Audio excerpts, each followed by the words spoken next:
You've had the chance to play Auburn before while at Penn State, but that was in Happy Valley.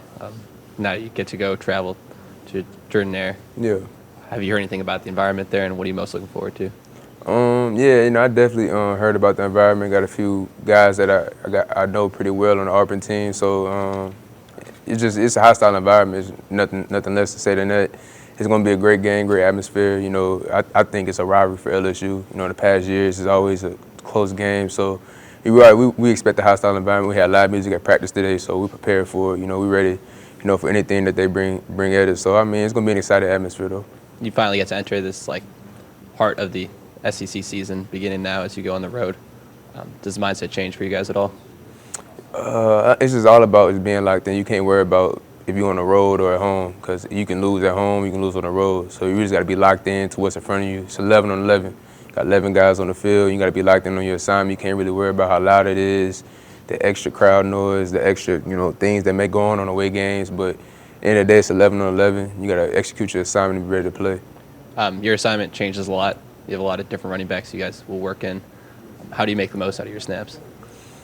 You got to be ready to go. You can't really worry about when you get in the game. You got to be ready to go at any point, because you never know when your number's going to be called. You never know when coach may be like, go in and get on this play. And if you're not ready for your opportunity, then that's on you. You can't blame anybody else. So I think it's just all about, staying locked in throughout the game, being ready, just being ready for an opportunity. And then once you get in the game, make the most of it. You personally, do you feel like that you are at or near your groove running the football this year? Not yet, man. I still feel like I have a long way to go as far as, seeing what I want to out myself. I definitely got a little glimpse of it last game, but, I expect a lot from myself. So I just think, I'm just looking for improvement more and more every day out of my game, and just keep getting better, keep making more plays that I know I'm capable of. So I just think it goes back to more film study, better preparation, and just being more locked in on my assignments from just footwork standpoint, having better pre-snap reads, and that's just going to help me, be more successful on the field. So I guess when you broke off that long run last week, I guess the move was finally, if it finally happened for me. Yes, sir. Yeah, yes, sir. Is there any update on Armani Goodwin and the hamstring? Not yet. I'm not. I don't think I can speak on that right now.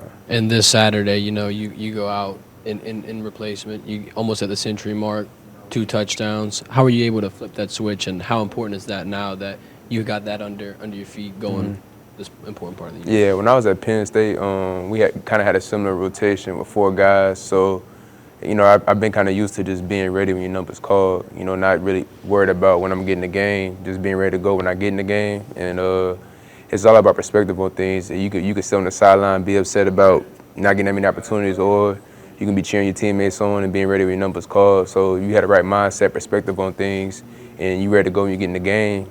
You're going to be locked in 100%, or you can be upset about the number of snaps and not be ready, and then the opportunity you wasted away is on you. So it's all about having that positive outlook on it, because the next level gets harder, and you're going to have guys just as talented, if not better than you. So you got to be ready to go whenever your number's called, whenever the opportunity presents itself. Can you kind of describe what it's like to play with such a dominant rushing quarterback and someone who leads the team in rushing yards? Does that help you, help your game, help open the field? Yeah, it definitely opens the field up for us. I played with some dual threat quarterbacks in the past, so it just brings a whole different dynamic to the offense. Jaden extends a lot of plays for us, so it definitely just widens the field up for us. It makes defenders play more honest, and they can't cheat, honestly. And, it just helps, the receivers get open more. It helps the run game open up more. And, of course, just with the quarterback extending plays, it helps the whole offense as a whole. So it's definitely great, having a dual threat.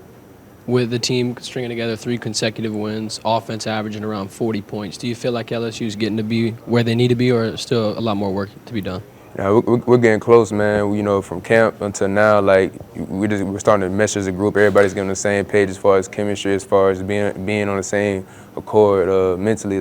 Guys are just filling each other out more and more. The O-line is starting to connect more, man. So I think we're starting to gel at the right time. There's some stretches of the game where you guys struggle to put up points and move the ball down the field, but then there's others where it doesn't look like anybody can stop you. But what's the difference between those 2 moments? Can you repeat that, please? What's the difference between those two types of offenses that we see from you guys?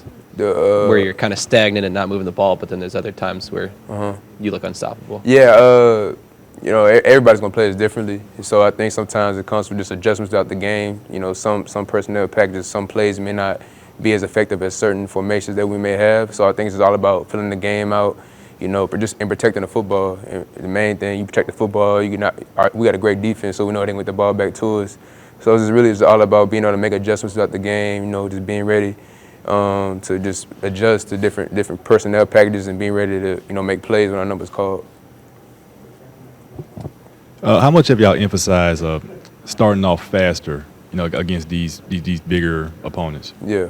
Now we emphasize that a lot. We practice very fast. We have a high tempo practice, and Coach Kelly's real big on us is being in shape, being in condition, and being able to last out the game. So I think the way that we practice, it has us, being able to last 4 quarters. But at the end of the day, it's all about execution. Being able to execute the plays when we get out there on the field, and our preparation throughout the week, it really helps us have that advantage. Being able to last 4 quarters on game day.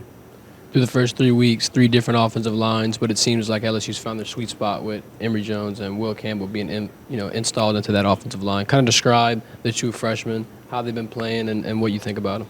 Yeah, man. Will and Emory, they're very mature. Something that I've noticed, from coming in. 2 of the best, guys I've been around as far as O-linemen up front. Just that preparation, man. They're very mature for their age. Like just being out of high school, coming into the SEC, it's like. Just the way their outlook on things, the way they work, man, they be locked in. Those guys work hard, very coachable. They're not really worried about what they did in high school, not worried about people saying about them. They're just ready to get better every day. They take coaching very well. And I think when you can take coaching very well at a young age like that, it's just going to help you make faster progress than others because, you're able just to understand what the coaches are asking of you and, make adjustments. So those guys have been great for us. They got a very bright future for them. So definitely, I'm just excited. They blocking for me, man. They make this team better. When your defense has as dominant of performance as they did this past weekend, giving up less than 100 yards, a bunch of punts, how does that make you guys as an offense that much more juiced to take the field?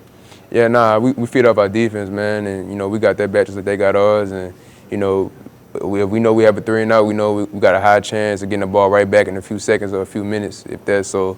Our defense, man, they give us a lot of energy. We try to return that in the same way, so. Just with the energy and juice they bring, Coach House, being a great defensive coordinator, and, the personnel that we have on defense, we know those guys going to get the ball back for us. They're very physical and aggressive. We go against them every day, so we know.